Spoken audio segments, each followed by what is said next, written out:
Kita tahu sudah banyak yang diberikan oleh para kiai, para ustadz berkaitan dengan kemuliaan bulan Rajab.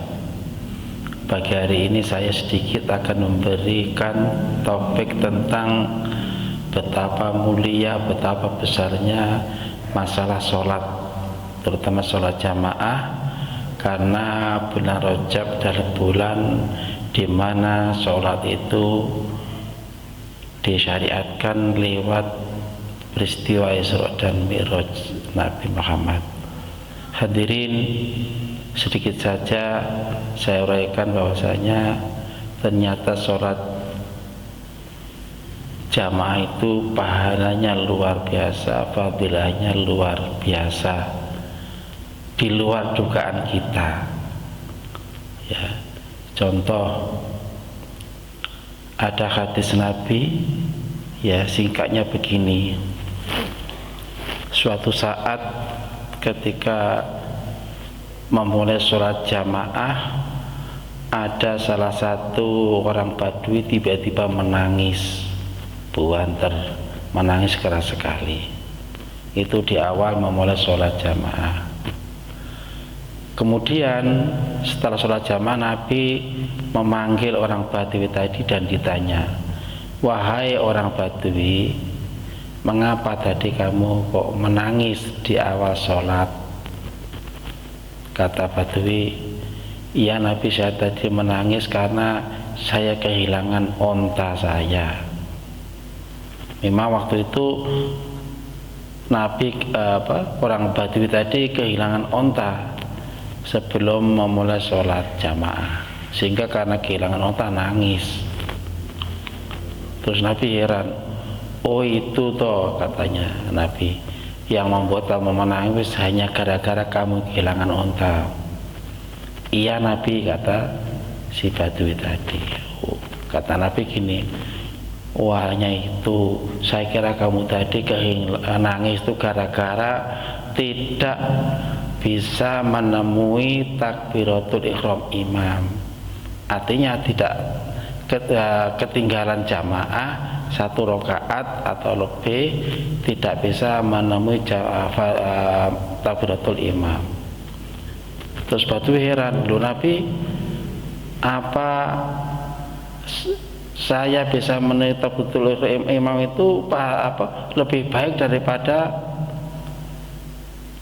onta saya yang hilang?" Oleh Nabi jawab, seseorang yang bisa sholat jamaah dan bisa menemui takbiratul ihram imam itu lebih baik daripada seluruh unta yang ada di muka bumi ini. Bayangkan para hadirin hadirat sekalian, sholat jamaah sudah mulia, sudah baik, sudah besar pahalanya. Bahkan ada bonus, barang siapa yang bisa sholat jamaah sampai bisa menemui takbiratul ihram imam, artinya tidak masbuk, tidak ketinggalan, maka salah satu bonusnya, salah satu kelebihannya, dia diberi pahala sebanyak seluruh unta yang ada di muka bumi ini.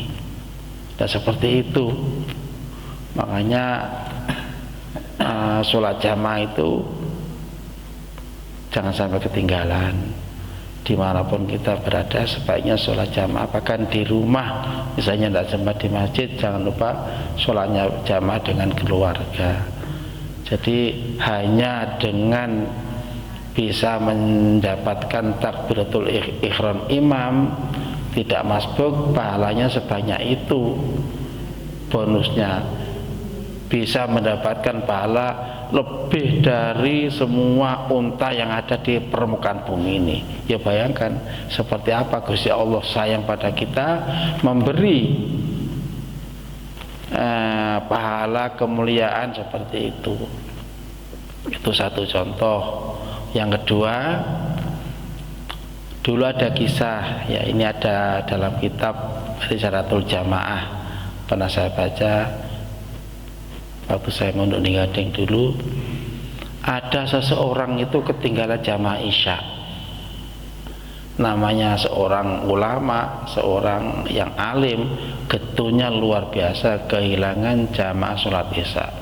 Akhirnya dia itu mencari masjid di seluruh daerah itu sudah tutup semua, sudah sholat isya semua berjamaah. Akhirnya dia gewetun, karena getun akhirnya dia itu ya menangis dan yang lain-lain. Akhirnya dia itu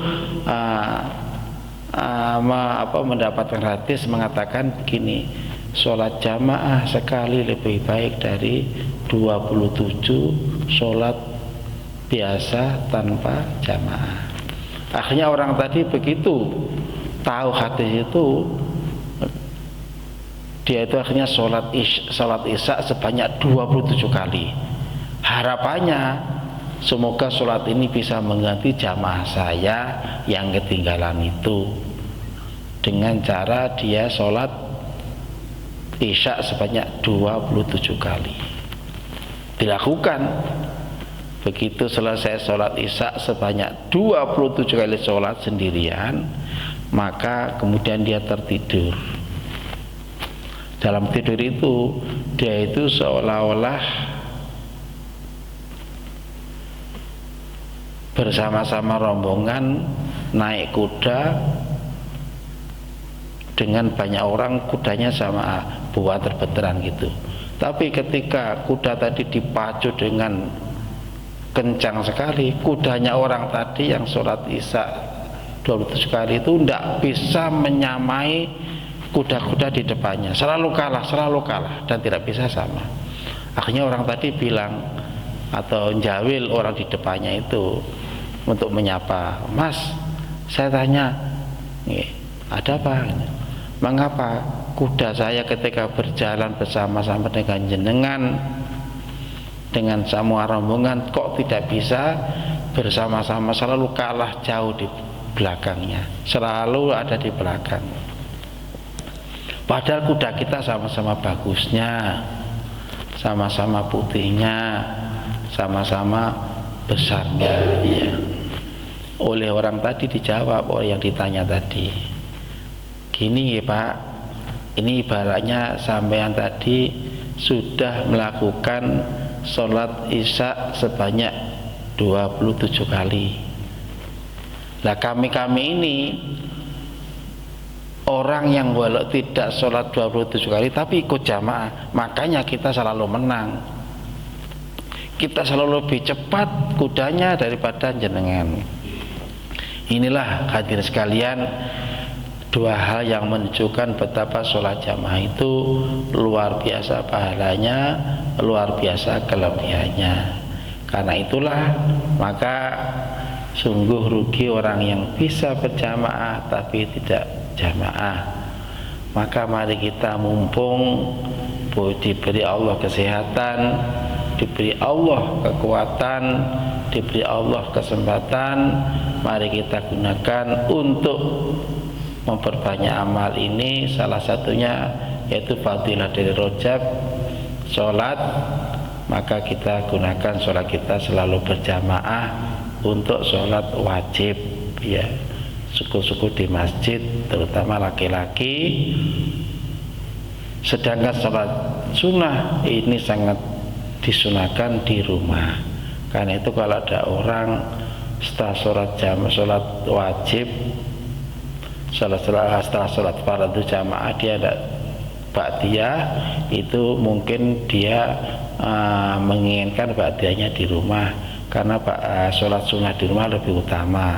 Kalau sholat wajib lebih utama di masjid.